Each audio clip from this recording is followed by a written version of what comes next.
Hello dear friend, आप सभी का ऑनलाइन शिक्षण के यूट्यूब चैनल में स्वागत है। दोस्तों, आज हम लोग आप लोगों के लिए लेकर आए हैं संस्कृत की टेस्ट सीरीज, जिसमें 25 से 30 क्वेश्चन आज की वीडियो में हम लोग करेंगे। जो पिछली वीडियो में हम लोग पढ़ चुके हैं उसी से रिलेटेड क्वेश्चन हैं। तो हम क्वेश्चन तभी स्टार्ट करेंगे। आप लोग ज़्यादा से ज़्यादा इस वीडियो को शेयर करिए और ज़्यादा से ज़्यादा लोगों को जोड़िए। और प्रत्येक क्वेश्चन के बाद हम आपको 5 सेकंड का वक्त टाइम देंगे, जिससे कि आप लोग कमेंट करें और राइट आंसर बताएं। और टेस्ट सीरीज समाप्त होने के बाद आप लोग अपना अपना स्कोर भी कमेंट बॉक्स में बताइएगा कि आप लोगों ने कितने राइट आंसर दिए हैं। तो इससे ये होगा कि नेक्स्ट वीडियो में हम आपका जितने भी बच्चे स्कोर बताएंगे उन बच्चों का नाम लेंगे। पिछली बार जो टेस्ट हुआ था उसमें बच्चों ने आंसर तो दिए, लेकिन बाद में किसी ने भी अपना स्कोर नहीं बताया था। और दोस्तों, आप लोग टेलीग्राम ग्रुप ज्वाइन कर लीजिए। लिंक आपको कमेंट बॉक्स या डिस्क्रिप्शन बॉक्स में मिल जाएगा। टेट की क्लास हिंदी की टेट की क्लास स्टार्ट है। सर आपको पढ़ा रहे हैं, तो वो क्लास भी आप लोग ज़्यादा से ज़्यादा शेयर करिए और ज़्यादा से ज़्यादा बच्चों को भी जोड़िए आप लोग, क्योंकि शेयर आप लोग करते नहीं हैं। जब तक आप लोग शेयर नहीं करेंगे तो बाकी बच्चे कैसे जुड़ पाएंगे। तो आप लोग, अब ऑनलाइन शिक्षण आप लोगों के लिए इतना कार्य करता है, तो आप लोग का भी कुछ फ़र्ज़ बनता है कि आप लोग उससे ज़्यादा शेयर करिए। तो दोस्तों, अब हम आज की क्वेश्चन सीरीज स्टार्ट करते हैं। तो जिसमें हमारा पहला मेरा क्वेश्चन है कि रामायण का पहला कांड कौन सा है। दोस्तों, पहली बात तो जान लेते हैं कि रामायण लिखा किसने। तो रामायण हमारी जो है तुलसीदास जी ने लिखा, तुलसीदास। और इसमें रामायण में कांड कितने हैं, तो कांड हमारे रामायण में 7 हैं। पहला कांड हमारा है, इसमें पूछा गया पहला कांड ही, तो पहले हम क्वेश्चन कर लेते हैं, उसके बाद एक्सप्लेन कर देंगे। इससे ए नंबर जो ऑप्शन है वो है उत्तरकांड, बी है अयोध्याकांड, सी है लंकाकांड, डी है बालकांड। तो इसमें कौन सा रामायण का पहला कांड होगा? आप लोग कमेंट करिए, फटाफट आप लोग कमेंट करिए। मैं सबके कमेंट देख रही हूँ, बताइए आप लोग। ये अभी हम लोगों ने इससे पहले वाले ही वीडियो में पढ़ा है, जिसमें कुछ प्रमुख कवियों के बारे में बताया है और सर्ग बताएं किसने लिखा है। और उसी के अंतर्गत हमने बताया था रामचरितमानस यानी रामायण के 7 कांड। तो कौन कौन से हैं आप लोग कमेंट बॉक्स में बताइए कमेंट करके। उत्तरकांड तो दोस्तों हमारा लास्ट कांड हो जाएगा, इसमें कलयुग की बात कही गई है। अयोध्या कांड में ये भी हमारा दूसरे नंबर का कांड हो जाएगा, ये 7 नंबर का था। और ये जो हमारा लंका कांड है, लंका कांड हमारा 6 नंबर का कांड है। तो हमारा राइट आंसर क्या हो जाएगा? बालकांड। बालकांड हमारा पहला बालकांड है। तो पहला बालकांड, दूसरा अयोध्या कांड, तीसरा अरण्य कांड, चौथा किष्किंधा कांड, और उसके बाद 5वां हमारा हो जाएगा सुंदर कांड, और छठा लंका कांड, 7वां उत्तरकांड। इस तरीके से हमारे 7 कांड हैं। फिर दूसरा नंबर जो हमारा क्वेश्चन है, स्वरों का दूसरा नाम क्या है। दोस्तों, ये प्रत्याहार है हमारे। नंबर ए ऑप्शन है हल, बी अच, सी यड़, डी अक। दोस्तों, संस्कृत में जो प्रत्याहारों की कुल संख्या है वो है 42। और प्रत्याहार हमारे जो हैं वो 14 महसा सूत्रों से ही बनते हैं। उसमें का जो इति संज्ञक वर्ण होता है उसी को लेकर बनते हैं, यानी जो लास्ट में वर्ण दिए रखे हैं ये हमारे इति संज्ञक वर्ण हैं। तो इसमें राइट आंसर क्या हो जाएगा? हल होगा कि अच होगा कि यड़ होगा कि अक होगा? आप लोग कमेंट करिए। दोस्तों, इसमें हमारा राइट आंसर हो जाएगा ऑप्शन बी अच। अच जो है इसमें समस्त हमारे स्वर वर्ण आते हैं। उसके बाद तीसरा जो हमारा क्वेश्चन है, स्वर कितने होते हैं, यानी इसमें संख्या पूछी गई है कि स्वरों की संख्या कितनी होती है। 13 होती है। ऑप्शन ए है 13, बी है 11, सी है 9, डी है 33। तो कितने हमारे स्वर होते हैं संस्कृत में? तो संस्कृत में कितने स्वर होते हैं आप लोग कमेंट करिए फटाफट। और वीडियो को शेयर करिए दोस्तों, आप लोग शेयर करके ज़्यादा से ज़्यादा बच्चों को आप लोग जोड़िए। तो इसमें हमारा राइट आंसर हो जाएगा ऑप्शन ए, 13 होते हैं। नेक्स्ट है आज का 4 नंबर क्वेश्चन है, मूल स्वर कितने होते हैं। यानी इसमें पूछा गया है कि मूल स्वर कितने होते हैं। 8 होते हैं। ऑप्शन ए है, बी है 2, सी है 4, डी है 5। तो हमारे मूल स्वर कितने होते हैं देख लेते हैं। आ, ई, उ, री और ली। तो हमारे मूल स्वर 5 होते हैं। राइट आंसर जो हो जाएगा ऑप्शन नंबर डी। 5 नंबर आज का क्वेश्चन देखते हैं।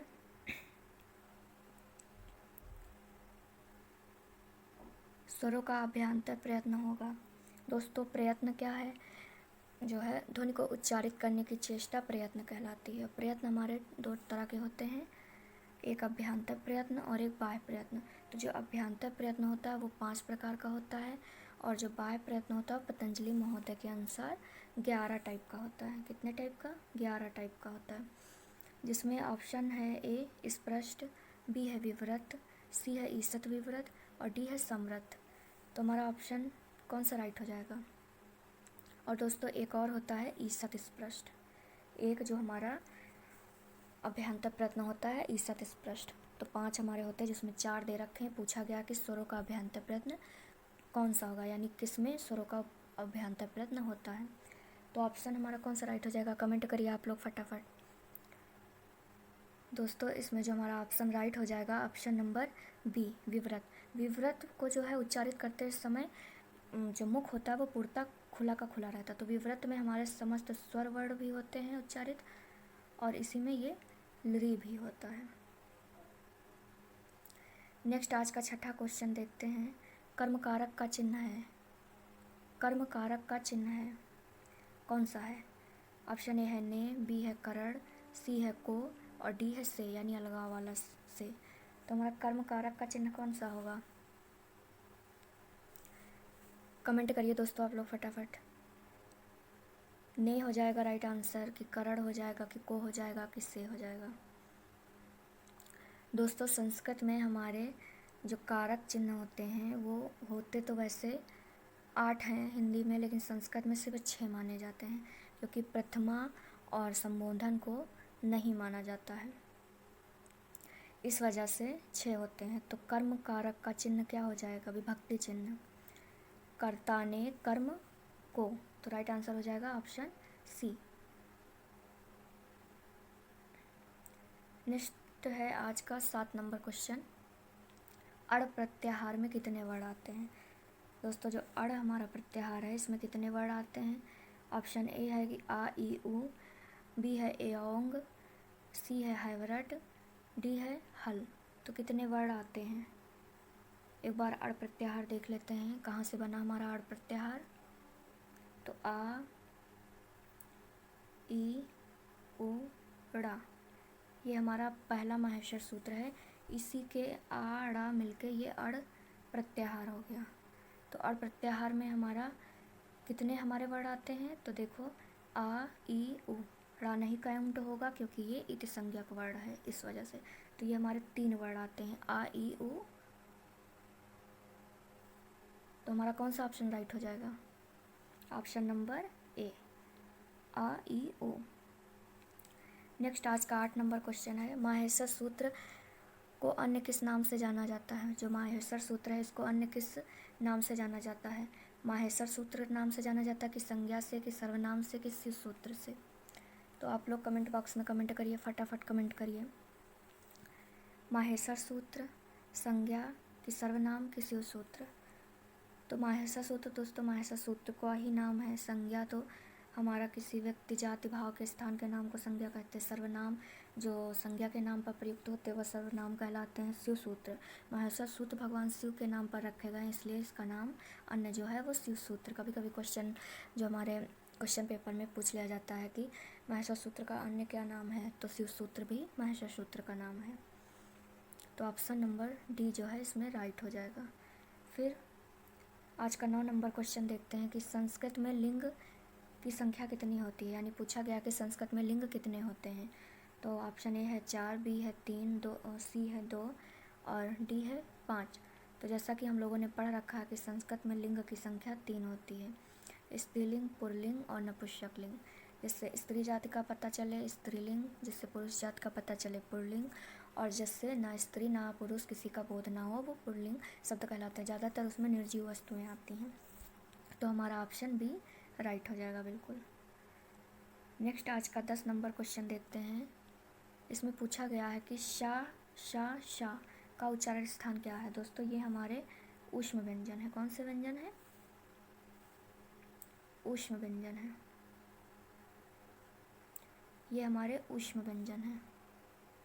तो ऊष्म व्यंजन का उच्चारण स्थान पूछा गया है। तो ऑप्शन ए है तालु दंत मूर्धा, कंठ तालु ओष्ठ कि कंठ तालव्य की ओष्ठ।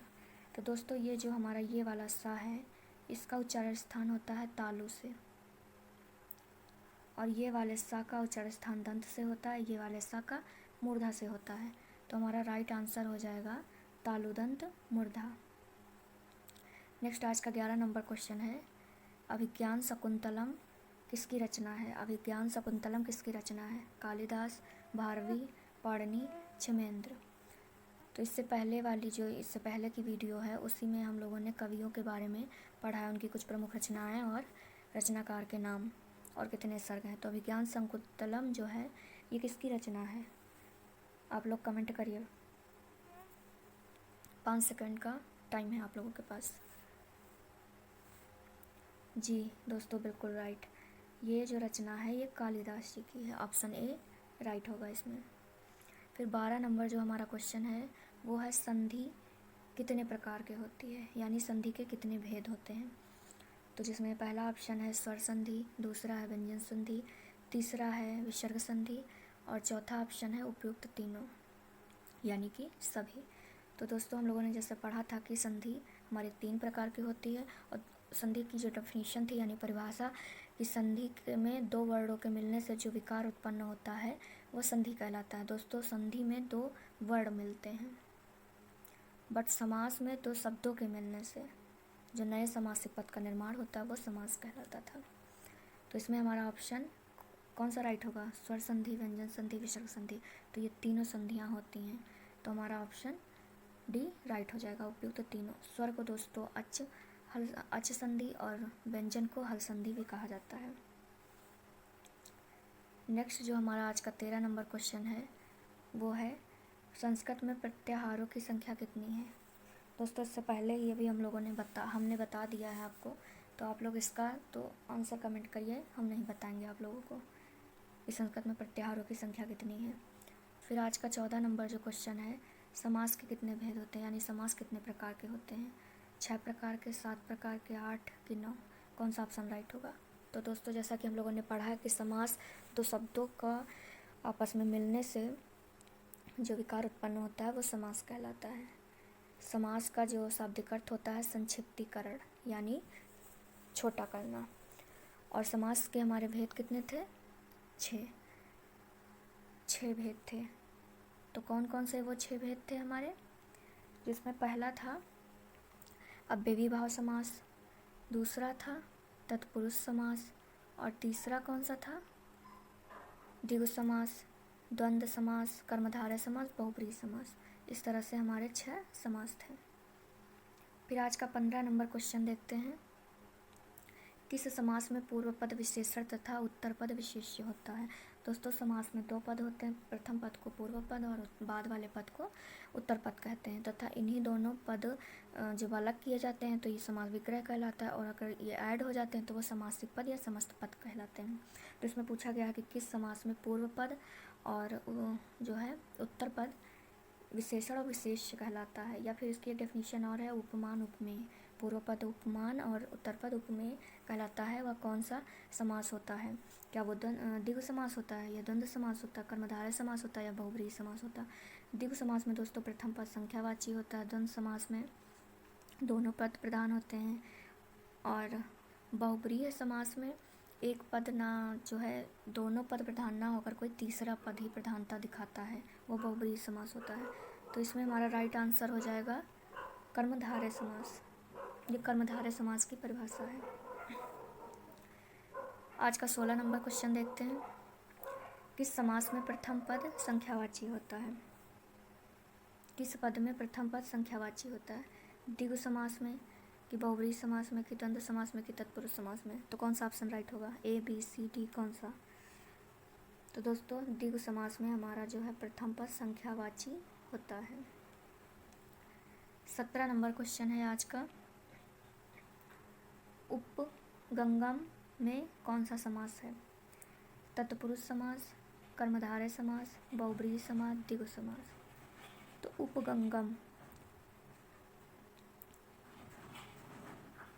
उपगंगम में कौन सा समास है? आप लोग कमेंट बॉक्स में कमेंट करके बताइए आप लोग। इसमें दोस्तों विभक्ति चिन्ह का लोप हुआ है, तो इसमें कौन सा समास होगा? इतना हिंट दे रहे हैं आप लोगों को, बताइए आप लोग। अगर विभक्ति चिन्ह का लोप हुआ है तो ये तीनों ऑप्शन तो बिल्कुल ही गलत हो जाएंगे। तो इसमें कौन सा होगा? तत्पुरुष समास होगा। नेक्स्ट आज का 18 नंबर क्वेश्चन देखते हैं। संस्कृत में विभक्तियों की संख्या कितनी है? संस्कृत में विभक्तियों की संख्या कितनी है? 7, 8, 9, 14। तो दोस्तों संस्कृत में जो विभक्तियां हैं हमारी वो 7 हैं, लेकिन संबोधन को लिखा नहीं जाता है। लिखा जाता है लेकिन समझा नहीं जाता है। फिर आज का 19 नंबर क्वेश्चन है। संस्कृत में वचन कितने होते हैं? ऑप्शन ए है एक वचन, बी है द्विवचन, सी है बहुवचन और डी है उपर्युक्त सभी। तो इसमें राइट आंसर क्या हो जाएगा? तो संस्कृत में वचन दोस्तों तीनों होते हैं, ये तीनों होते हैं। तो हमारा जो ऑप्शन राइट हो जाएगा ऑप्शन डी, उपर्युक्त तीनों।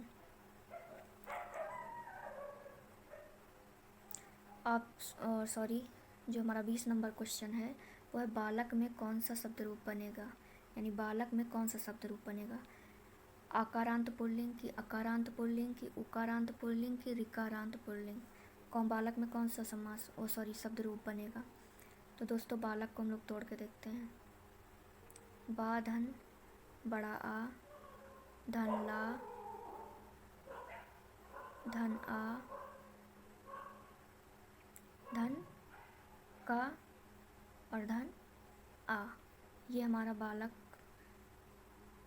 पूरे शब्दों में टूट गया। तो इसमें लास्ट का जो वर्ड आएगा वो देखो क्या आ रहा है? हश्वा आ रहा है ना। तो हश्वा आ रहा है, इस वजह से यहाँ पर अकारांत होगा। लेकिन बाद में ये कैसे कंफर्म करें कि पुल्लिंग ही होगा? कि बालक होता है ना कि बालक होती है, तो बालक पुल्लिंग होगा। तो इसमें अकारांत पुल्लिंग के जो नियम है उससे बालक का शब्द रूप बनेगा। तो ऑप्शन बी इसमें राइट हो जाएगा। फिर आज का 21 नंबर क्वेश्चन देखते हैं। 21 नंबर क्वेश्चन है रामायण के रचनाकार कौन है? रामायण के रचनाकार कौन है? क्या तुलसीदास हैं, कि वाल्मीकि हैं, कि वेदव्यास जी हैं, कि पाणिनि हैं? तो दोस्तों हम लोगों ने अभी पहला ही क्वेश्चन लिया था कि रामायण का प्रथम कांड कौन सा है।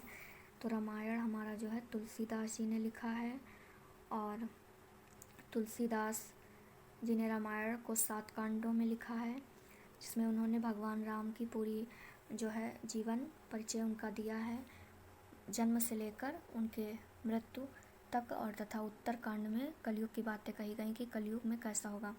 तो प्रथम जो कांड इन्होंने दिया था बाल कांड लिखा है, जिसमें राम जी के जो है जीवन हुआ है, यानी उनका जन्म हुआ है, और शादी के पहले की कथा उनकी बाल कांड में बताई है उन्होंने। फिर दूसरा उनका जो कांड था अयोध्या में इनकी शादी हुई, मतलब कि ये लिखा गया उसमें। फिर उसके बाद जो कांड था वो था अरण्य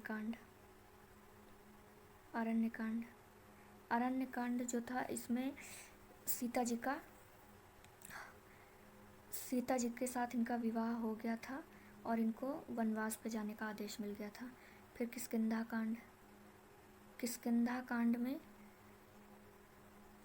कांड में दोस्तों इन लोगों को जो है वहाँ पर जब सीता जी का हरण हो गया, किष्किंधा कांड में सीता जी का हरण हो गया। फिर नेक्स्ट इसके बाद 5 नंबर जो हमारा कांड है वो है सुंदरकांड में इनको हनुमान जी मिल गए, और फिर इन लोगों ने योजना बनाई। और लंका कांड छठा जो हमारा है लंका कांड, यानी लंका पर आक्रमण कर दिया समुद्र को पार करके। फिर आक्रमण करने के बाद वो जीत भी गए, और जीतने के बाद उत्तरकांड जो है, उत्तरकांड में वापस भी आ गए और कलयुग की बात कही गई है। तो इस तरीके से रामायण को तुलसीदास जी ने 7 कांडों में अर्जित किया है, यानी लिखा है। तो रामायण के रचनाकार तुलसीदास जी हैं। नेक्स्ट आज का 22 नंबर क्वेश्चन है, रघुवंशम किसकी रचना है? ऑप्शन ए है भरत मुनि, बी है पाणिनि, सी है पतंजलि और डी है कालिदास। तो रघुवंशम किसकी रचना है? क्या भरत मुनि की है, कि पाणिनि की है, कि पतंजलि की है, कि कालिदास की है? तो दोस्तों इसका राइट आंसर हो जाएगा कालिदास।